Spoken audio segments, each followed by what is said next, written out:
祖國生日快樂！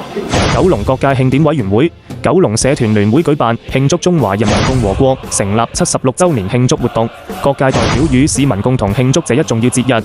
香港大街小巷掛滿中國紅、五星紅旗與香港特區區旗迎風飄揚，喜慶祥和，處處洋溢着濃濃的節日氛圍，吸引不少市民打卡。